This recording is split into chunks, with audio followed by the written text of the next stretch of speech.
What is up, guys? Flossy Missiles here. In today's video we are working on Dave's Miata. What happened, Dave? Threw an alternator belt.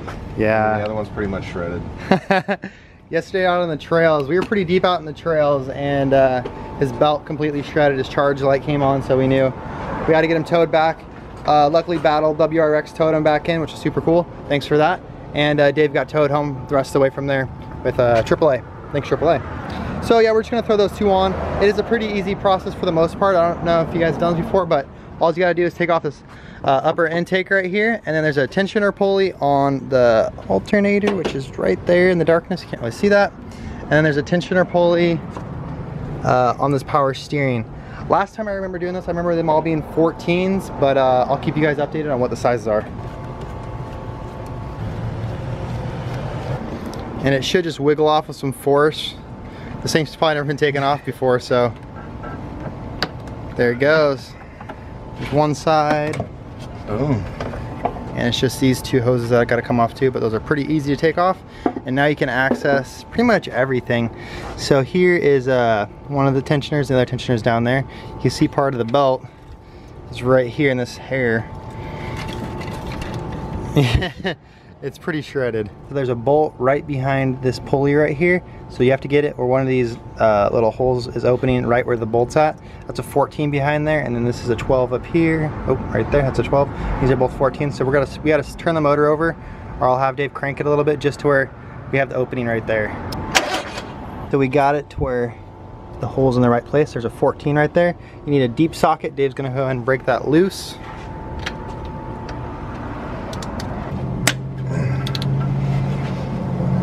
Boom, there we go. And then we don't have to take it all the way off, we just gotta loosen it. And then we're gonna use the 12 right here and loosen these two up, and the top one as well.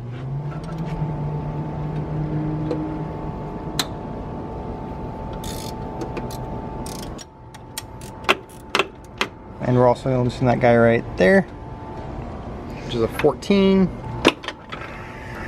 Nice. Now you should be able to slide the whole power steering pump over, and the belt should come off. Not super easy, but it'll come off when you work at it. Oh, dude. Oh, is it down? It's down. All right, we got to pull down on it, and the belt just came off. Perfect. So yeah, there's the assembly, what it looks like all loose. And Dave just went down with it, the belt popped right off. Okay, now we're just gonna go ahead and loosen up the alternator. It's kind of hard to see down there. The alternator. There's the tensioner for it, and there's a 14 on this side you got to loosen up. Just make sure you don't remove it all the way. And we're loosening that up so we can put a belt on there. So we went ahead and jacked it up and threw a jack stand underneath of it, so we can get to that 14 down there to loosen up that alternator. Kind of a tight spot, but with a little fussing you can get it done. So with the alternator all loosed up, Dave's just going ahead and he's routing up the alternator and water pump belt. Loosen that tensioner still. These are a tight fit, and I don't know if it's recommended to leave them in the sun, but you can leave them in the sun to get them a little bit warmer to slide them on. Definitely on a cold day, they're gonna be hard to put on. And it's funny because after you get it on, it's gonna be loose again. After those two little ribs make it over. There it is. Yeah, it's loose. Nice. All right, Dave just got it popped on all the way. And as you can see, it gets pretty loose when it's on. So we're gonna go ahead and tighten up that tensioner until it's just about right. And then we'll work on the power steering and air conditioning belt. And you can see that's about how tight you want it right there.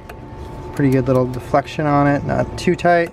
You don't want to wear out your alternator pulley bearing inside there. And yeah, but that's about good right there. And do not forget to tighten the bolt on the bottom of the alternator. And the AC power steering belt is going back on.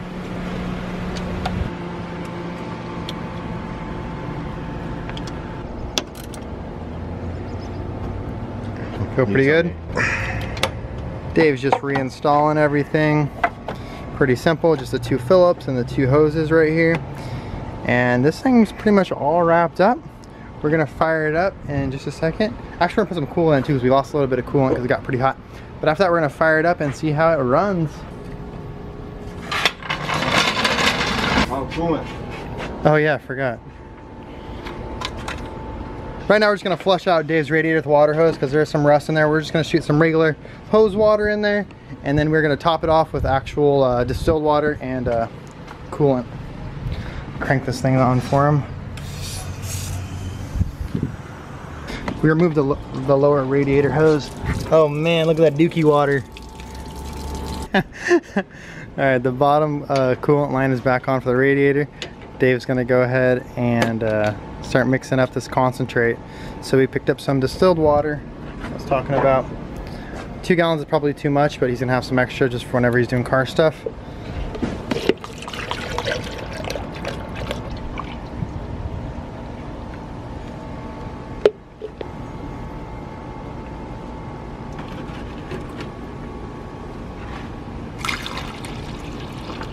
So of course we ran into an issue.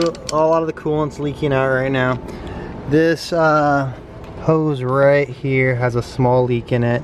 So we ran to AutoZone and picked up another one right over there. And we're just gonna probably have to take off this intake box. And yeah, just there's 2 hose clamps. We might be able to sneak it in there if we have some needle nose and get in there and get this last one and pop them off.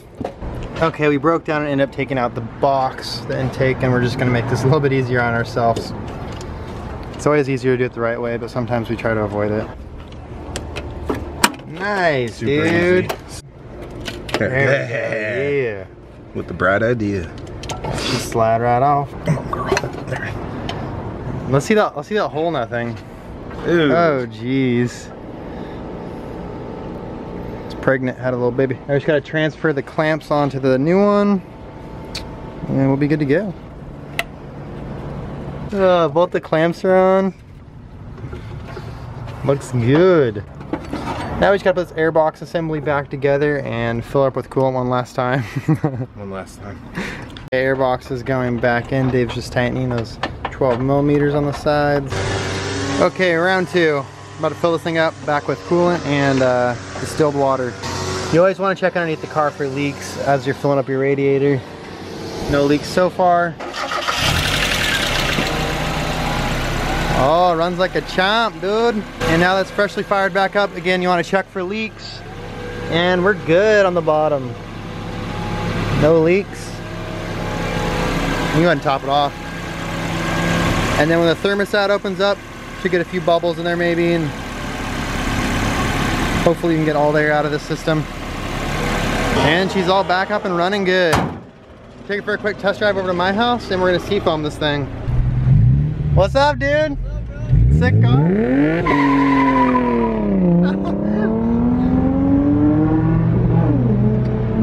Alright, we just put some seafoam in Dave's car about 20 minutes ago. He's gonna fire it up and we're gonna see a smoke show, and we're gonna check for exhaust leaks and hopefully cleans up the inside of his engine a little bit.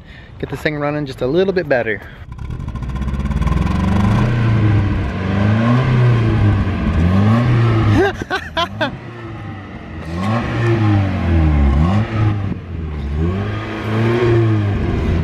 Anyways, if you like this week's video, go ahead and give it a thumbs up and subscribe to see more car content. Thank you so much for watching.